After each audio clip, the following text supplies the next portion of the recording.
Hello and welcome to another presentation by Teacher Theory. Today, I have named this topic Cut the Load Out of Workload. As a teacher, I believe there are many things that we just have to do, and this I like to call work. But there are many things that we must cut down on, and this I like to call load. So remember, cut the load out of workload. A DFE survey in 2017 that was about workload found that teachers were working 54.4 hours per week. They also found that teachers were spending an average of 60% of working hours on tasks other than teaching. With this in mind, it is no wonder that teachers will feel stressed, exhausted, and have no energy to teach, and more importantly, have no energy for their own personal lives.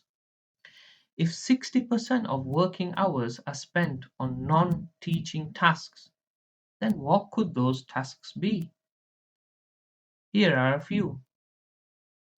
The first thing I'd like to talk about is emails. I'm sure many of us receive plenty of emails. We might even receive them even in the holidays. We always feel as teachers that we should respond to them straight away. So, my first tip here is take your time when it comes to responding. Prioritize the ones that need to be responded to straight away. We can feel overwhelmed by the amount of emails we feel we need to respond to. So, a tip here is get rid of the junk mail first, and then believe me, you'll see the number of emails decrease. Why not set a specific time during the working day or after school where you can just answer your emails or have a look through? Next, I want to talk about planning. Many years ago, when I was training to be a teacher, I remember having to hand in individual lesson plans to the head teacher on a Friday afternoon. Thankfully, I think we've moved on from those days. But one thing we still need to remind ourselves is who are we actually planning for? And if it's not for the children, then we need to reconsider our purpose for planning. Why not plan a sequence of lessons instead of producing detailed lesson plans? That way, you'll have an overview of what's going to happen in the lessons. I find it better to have my lesson plans on my actual presentation slides that I will use with the children. That means that on my presentations, I can have my key questions, have the vocabulary, have the learning objectives, have the timings of the lesson on the actual presentation. So I don't end up producing a paper lesson plan and presentations. Sometimes we can even feel lost when it comes to planning. And here we need to make sure we ask for support from our colleagues because there'll always be someone in school who's taught a lesson on a particular topic. What's the point in reinventing the wheel? The third thing I'd like to talk about is marking and feedback. We must have a whole school conversation on why are we marking or giving feedback? Who are we marking or giving feedback for? And how are we expected to, in our school, to either mark work or give feedback?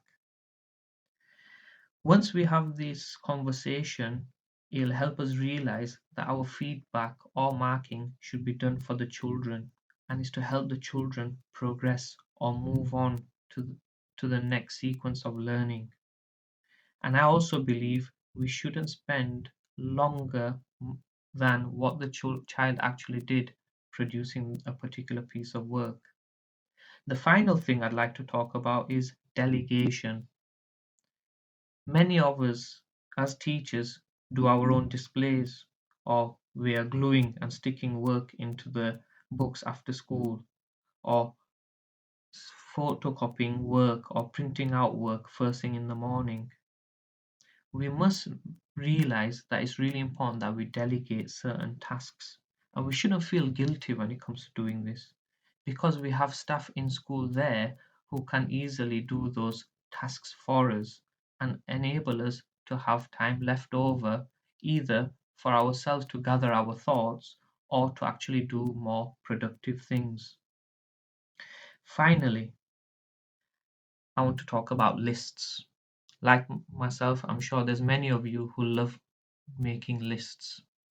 Lists are a good way of making sure we've completed the tasks that we needed to do, but lists can also be overwhelming. So make sure that your lists are not overwhelming you. And I want to leave you with this final thought, which was by Michelle Obama, who said, "We need to do a better job of putting ourselves higher on our own to do list. We need to do a better job of putting ourselves higher on our own to do list." I'll leave you with that quote. Enjoy teaching, enjoy life. Thank you for listening. Thank you for watching.